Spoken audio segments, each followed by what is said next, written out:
Willy, ¿vos de qué equipo sos? Yo soy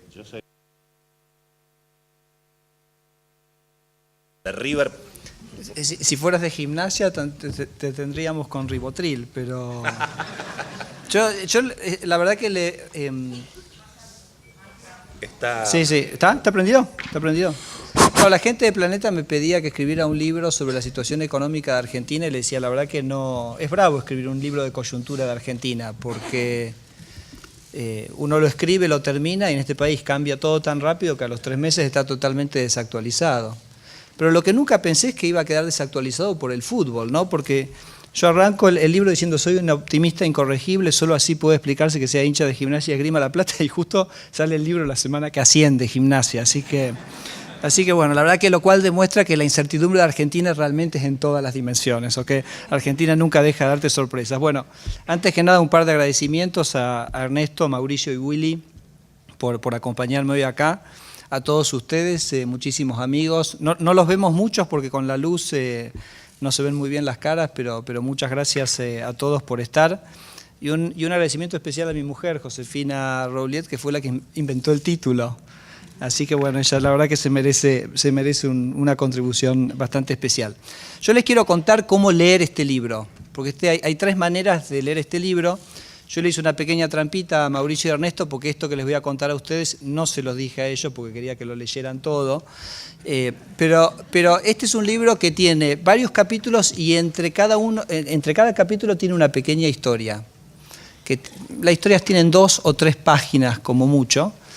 Y esa historia sintetiza en una vivencia real de alguien lo que después se dice en el capítulo. Con lo cual ustedes, si quieren leer este libro en 30, 35 minutos, se leen esas 12 historias de 3 páginas y listo, a otra cosa, ¿ok?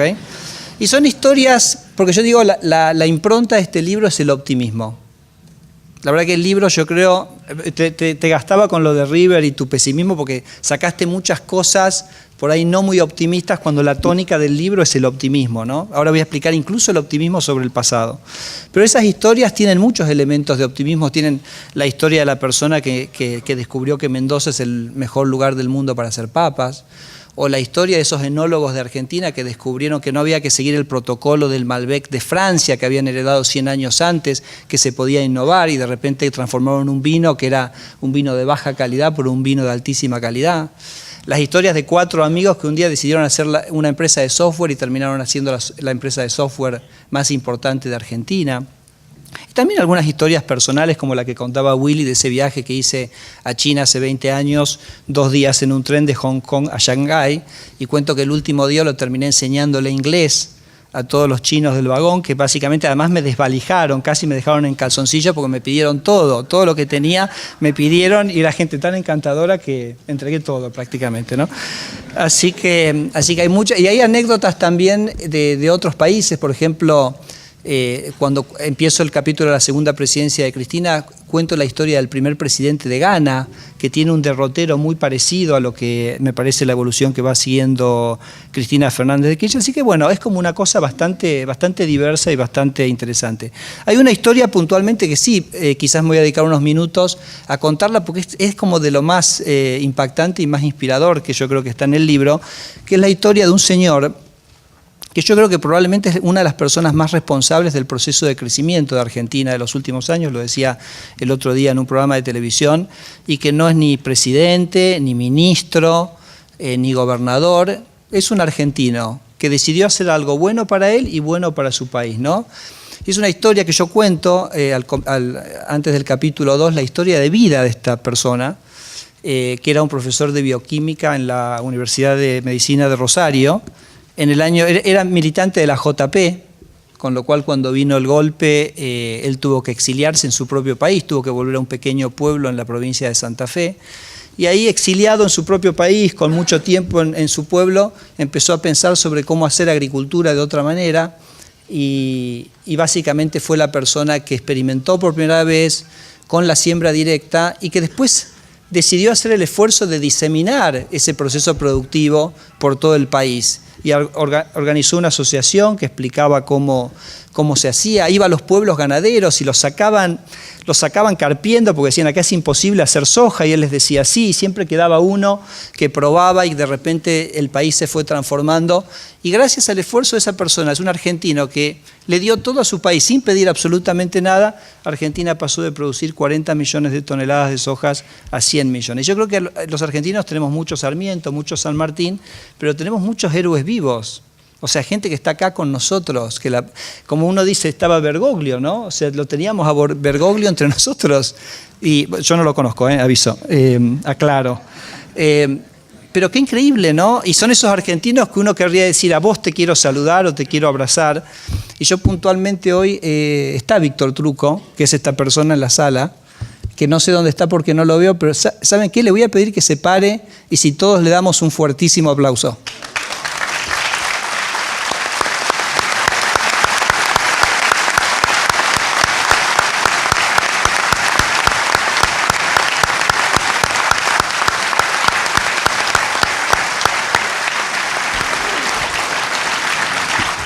Gracias, Víctor. No te había dicho que te iba a hacer esta pequeña trampita, pero muchas gracias por venir de Rosario para acompañarnos y creo que estas son las historias que inspiran, las historias de los argentinos que realmente cambian la cosa. Así que bueno, esa es la primera manera de leer este libro, que en 30 minutos lo liquidan, ¿ok?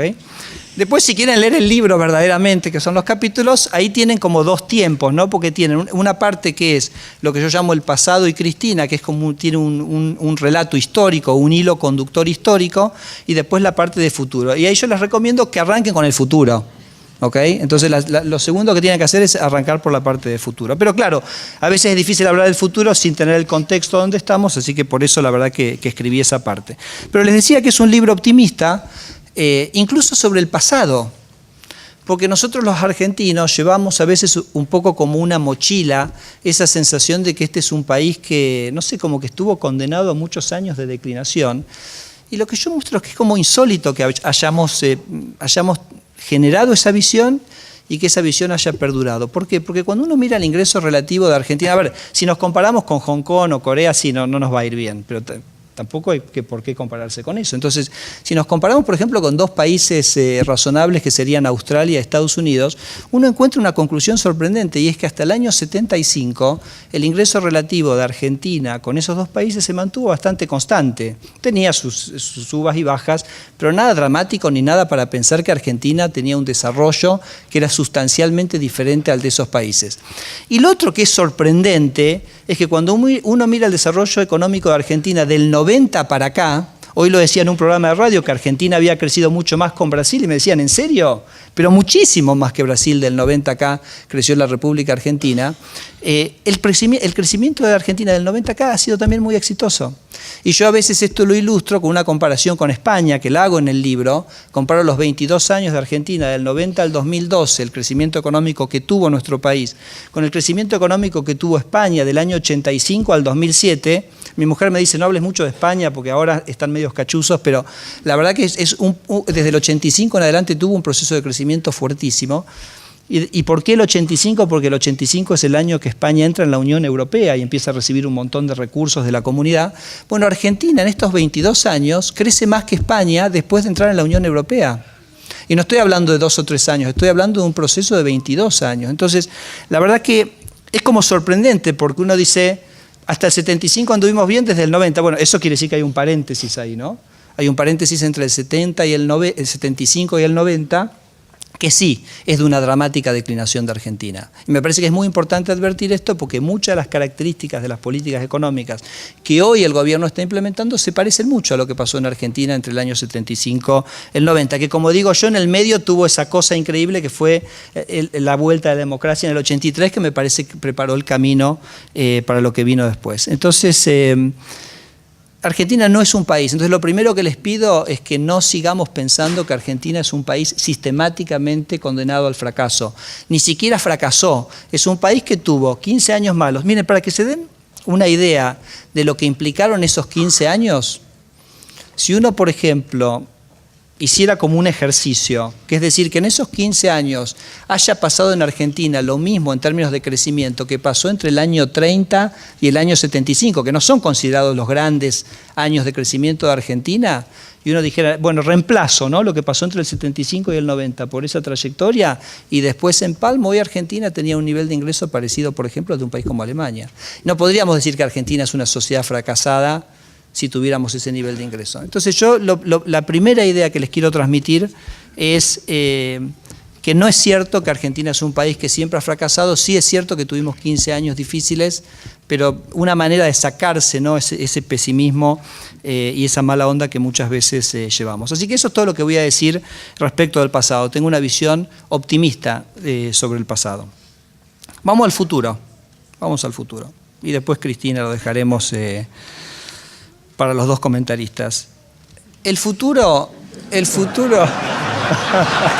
quedé sonrojo. Jorge, no me dijiste que tenía que decir eso. Bueno, el futuro... Sí. Sí. Si tenemos otro que se quiere ir, yo me quedo. Hablar de Cristina me voy seguro.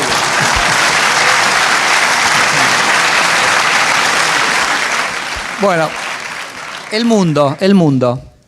El mundo está creciendo cada vez más rápido.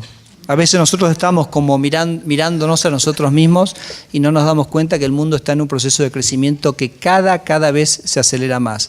¿Por qué se acelera? Porque a medida que los mercados crecen, hay más incentivos para la tecnología, hay más recursos. Y yo se los voy a contar con una sola analogía para que vean un poco el potencial. Y yo creo que dentro de 50 años no lo vamos a poder reconocer al mundo que tenemos por el cambio tecnológico que vamos a ver en estos próximos 15 años. Decía un amigo que la revolución industrial, ustedes piensen que hasta más o menos el año 1800, que fue la revolución industrial, no hubo aumentos importantes en los niveles de vida en el mundo. Y de repente se produce un fenómeno que casi nos saca de una situación que era parecida a la que habíamos tenido en la Edad Media, a los iPads, que está ahí mi hijo jugando con el iPad ahí abajo, en 200 años, ¿no?, de una manera muy vertiginosa. Entonces decía este amigo mío que la revolución industrial había sido que el 3% de la población del mundo, que era la población que vivía en Inglaterra, había pasado de crecer el 0% por año a crecer el 3%. Entonces ese cambio en la tecnología que generó esos recursos adicionales financiaron la revolución industrial que permitieron este cambio en 200 años. El 3% de la población pasando del 0 al 3. Ahora, si ustedes piensan qué es lo que pasó en el mundo en los últimos años, bueno, pasó que tomamos el 25% de la población del mundo, que es China, que pasó de crecer el 0 a crecer el 8%. Entonces yo les pregunto, si el 3% de la población del mundo, que pasa a crecer del 0 al 3, generó la revolución industrial, generó los recursos que financió la inversión de capital, la inversión en tecnología, y generó este cambio, ¿qué puede generar el aumento en la riqueza que vemos en el mundo todos los días? Ahora, ¿qué necesita un país para sumarse a ese viaje del mundo tan extraordinario que nos está planteando? Bueno, yo creo que se necesita una sociedad que sea receptiva a la innovación, que acepte la competencia, que acepte la disrupción, que cuando alguien aprende a hacer una cosa diferente, como lo que trajo Víctor Trucco, sea una sociedad que lo pueda asimilar, lo pueda absorber, lo pueda tomar. Y una sociedad que dé igualdad de oportunidades, porque necesitamos que cada persona pueda tener la posibilidad de hacerlo. Cuento en el libro una historia que para mí es una de las más lindas, que es la del sur de Estados Unidos. Ustedes en el año 1960 tomaban un auto desde Nueva York y se iban al sur de Estados Unidos y se caían al tercer mundo. El nivel de ingreso de esos estados era la mitad. El estado de Mississippi tenía un nivel de ingreso per cápita que era la mitad del estado de Nueva York. ¿Y qué había pasado? Había pasado que los afroamericanos habían sido emancipados 100 años antes, pero en realidad no habían sido emancipados en la práctica. Y ustedes iban en el año 66 o en el año 60 a Estados Unidos y un afroamericano no podía ir al mismo restaurante, no se podía subir al mismo colectivo, no podía ir al mismo baño, pero ¿saben? Tampoco podía competir laboralmente con un blanco. No los dejaban competir. Y hubo dos figuras increíbles que fueron Martin Luther King y John F. Kennedy, que realmente emanciparon a la comunidad afroamericana, dieron igualdad de oportunidades y hoy los estados del sur de Estados Unidos tienen el mismo nivel de ingreso que los estados del norte. O sea, generaron algo que éticamente era lo que había que hacer y económicamente, al dar igualdad de oportunidades y permitir que toda esa energía de la sociedad pudiera desarrollarse, generaron un proceso de crecimiento realmente extraordinario. Y para hacer esto lo que necesita es un Estado, y a eso voy, es lo que desarrollo en la segunda mitad del libro, un Estado que esté al servicio genuinamente de lo público, porque hay un problema fundamental que tiene el Estado, y es que, y yo digo, es el dilema fundamental del Estado, que es que uno trabaja para el bien público rodeado de un montón de intereses sectoriales y particulares, ¿no? Intereses de las propias organizaciones estatales, puntualmente de la política, puntualmente de los proveedores, de los gremios. O sea, hay un montón de intereses que rodean al funcionario político que tratan de desviarlo para que opere de las corporaciones, que operen en beneficios de esos intereses y se desvíe de ese interés general. Y es arduo esta tarea, porque muchas veces el interés social está diluido, mientras que el interés corporativo, el interés propio del Estado está bastante concentrado y bastante visible. Ustedes lo vieron, por ejemplo, hoy cuando entraron. Entonces, esto es una cosa con lo cual hay una pequeña trampa, porque cuando uno piensa, por ejemplo, en cómo el kirchnerismo está construyendo su poder político, que es a partir de una cooptación de los recursos económicos, cuando el Estado pasa a ser parte de esa estructura económica, pasa a tratar de proteger las rentas de esa estructura económica, y al proteger las rentas de la estructura económica no permite la innovación. Entonces creo que hay eso. Entonces hago mucho desarrollo en el libro sobre ejemplos, son ejemplos sobre cómo muchas veces el Estado queda atrapado, porque después el planteo en el último capítulo del libro es cómo se quiebra esto y cómo se generan políticas que efectivamente estén al servicio de la comunidad. Entonces cuento anécdotas del Banco Ciudad, cuento anécdotas de aerolíneas, de YPF, de la política social, de la política de competencia. Voy a hacer un solo ejemplo acá para no aburrirlos, porque me parece que me estoy ya extendiendo mucho con el tiempo, que es el de aerolíneas, ¿no? Que para mí es como el colmo del absurdo de la política pública, porque es algo que pagamos todos los argentinos y lo usan los más ricos, sin un beneficio claro. Y entonces a mí me gusta comparar con lo que hizo Lula, y está contado, ¿no? Cuando empiezo a hablar del caso de aerolíneas, cuento primero lo que hizo Lula y qué es lo que hizo Mujica, porque a Lula, en el año 2005, quiebra Varig, que era la aerolínea más importante de Brasil, 11.000 empleados. Y le van a Lula y le dicen, Lula, tenemos que salvar a Varig, tenemos que salvar a Varig. Y Lula dice, yo de ninguna manera voy a usar plata de los trabajadores para financiar una aerolínea. O sea, si vos me decís un plan de desempleo, el FOME cero, que es un plan social, voy a tomar plata para hacer eso, pero para salvar una aerolínea no lo voy a hacer. Entonces, eso es un sector público y un dirigente político que está pensando en lo social, por ejemplo. ¿Y saben por qué había quebrado Varig? Porque había hecho otra cosa que había hecho Lula, y era que en Brasil la aerolínea iba con lo que se llama una banda tarifaria, un precio máximo y un precio mínimo. Y ustedes preguntarán, ¿por qué un precio mínimo? Si alguien quiere cobrar menos, ¿cuál es el problema? Bueno, pero las compañías de colectivos le pedían a la regulación que no permita un precio más bajo, porque tenían que defender su negocio. De nuevo, ¿no? Un negocio privado imponiendo una restricción a la política pública. Entonces Lula dijo, yo no voy a condenar a la gente a andar en colectivo si una aerolínea está dispuesta a ofrecer. No sé si lo podrá hacer, pero definitivamente no lo voy a impedir. Entonces Lula saca lo que en la banda tarifaria se llama la banda más baja, y se produce un desplome en el precio de los pasajes aéreos en Brasil a la mitad, y se cuadruplica el tráfico aéreo en Brasil. Entonces nosotros podemos tener un Estado que protege una aerolínea que le cuesta a todos los argentinos hoy 5.000 millones de pesos, o podemos tener una política que realmente hace que el tráfico aéreo comercial esté disponible, más barato para toda la gente y sin costarle un bolsillo al contribuyente. Entonces me parece que de eso se trata. Y tengo eso lo doy solo como un ejemplo, pero tengo muchísimos en el libro. Ahora, ¿qué quiere decir esto? Y ya voy terminando. ¿Qué quiere decir esto de qué tipo de país produce un Estado al servicio verdaderamente de la gente? Y la respuesta es no sé y no importa. Porque uno tiene muchísimos modelos. Está Suecia, que es muy diferente a Estados Unidos, que es diferente a Corea, que es diferente a Chile, que es diferente a Perú. Hay muchísimas sociedades exitosas, ¿no? Y cada una encuentra su tono. Si quiere más Estado, quiere menos Estado. Si quiere redistribución, no quiere menos redistribución. Entonces, no es tan relevante hacia dónde va un país, sino cómo va. Y cómo se hace que esto, que el Estado esté al servicio de la comunidad, se hace con valores. Entonces, voy terminando. La última de las pequeñas historias que tengo es una entrevista que tuve con un ex primer ministro de Australia hace unos años. Australia tuvo una transformación fundamental de su economía en los años 80 que generó un proceso de crecimiento, y yo fui a preguntarle simplemente cómo lo hicieron. ¿Cómo lo hicieron? ¿Cómo transformaron la economía australiana? ¿Cómo lo hicieron que fuera creíble? ¿Cómo hicieron que la gente comprara el mensaje? Y él me dijo con una sola cosa. Esto fue lo que me contestó, y está contada la charla a la noche un día en Sydney. Dice, porque éramos gente honesta. Y me dice, eso es importante, primero porque si somos gente honesta, estamos trabajando por el bien común. Y la gente sabe que estás trabajando por el bien común, entonces la gente te tiene confianza.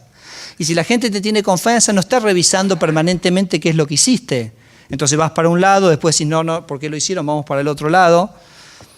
Y los recursos públicos que le cuestan al contribuyente efectivamente se transforman en bienes públicos. Recursos públicos se transforman en bienes públicos sin que se pierda nada en el camino. Entonces eso te da muchísima efectividad. Entonces eso fue lo que él me contestó. Yo personalmente quiero decir que llevo 5 años gestionando en el Banco Ciudad. Yo en el Banco Ciudad tuve ese espacio.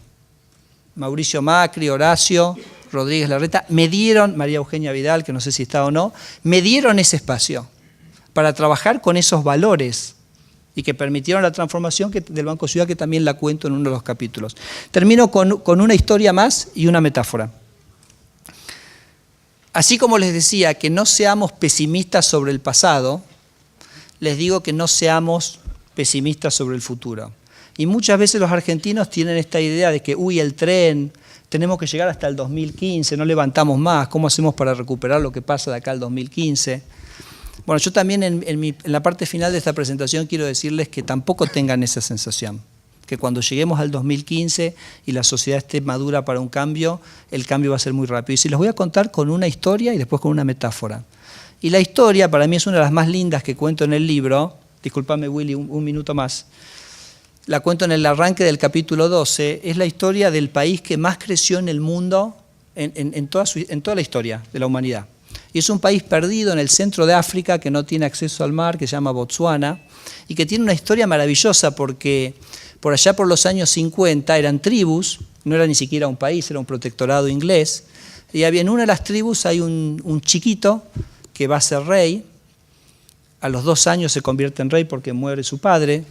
El tío dice, me lo saco de encima, y entonces se lo mandó a estudiar a Sudáfrica e Inglaterra. Entonces el chico deambula durante 20 años por Sudáfrica, por Inglaterra, finalmente se casa con una inglesa y vuelve ya mayor de edad para reclamar su trono de esta tribu por allá por principios de los años 60. Claro, entonces en la locura del mundo, porque la locura no es solo acá, hay mucha locura a veces en el mundo, ¿se acuerdan? En Sudáfrica estaba el apartheid, que era esa locura que no se permitía que los matrimonios interraciales, ¿no? Cosas como increíbles. Y entonces los sudafricanos le dijeron a los ingleses, no podemos tener a este señor acá, que es un señor carismático, es un señor preparado, educado, y que se casó con una blanca, porque nos rompe todo el esquema. Y lo convencieron a los ingleses y los ingleses lo exiliaron a este señor en Inglaterra. Entonces, este señor que se llama Seretse Khama abdicó a su trono y volvió a Botsuana como campesino. Y durante 10 años cultivó su tierra y tenía su granja y fue un campesino más. Hasta que llegó el tiempo en el cual se empezaron a generar los movimientos independentistas en África, armó un partido como campesino, ganó las elecciones y como campesino desafió a su imperio. Por eso yo llamo el rey que se convirtió en campesino, el campesino. Es una historia fabulosa que desafió al imperio y consiguió la independencia para su país. Y empezó una presidencia que ha tenido continuidad en los sucesivos presidentes que ocurrió hasta hoy, con una sola consigna que era la honestidad en la gestión pública.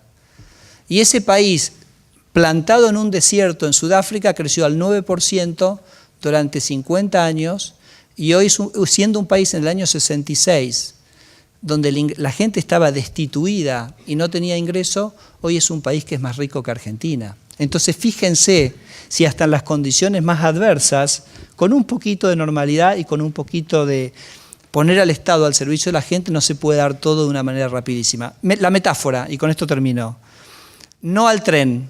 La metáfora que a mí me gusta usar es que Argentina es un país que está al lado de un río. El río simboliza el mundo y es un mundo que corre cada vez más rápido porque hay más países, hay más gente, hay más mercados. Y nos está invitando a que nos sumamos a ese viaje permanentemente. No se va a ir nunca, no se va a ir nunca, va a estar siempre ahí. El día que nosotros querramos empezar el viaje, vamos a poder hacer y vamos a encontrar un mundo que cada vez nos llama para que viajemos de la mejor manera y lo más lejos posible, lo más rápido posible. Muchas gracias.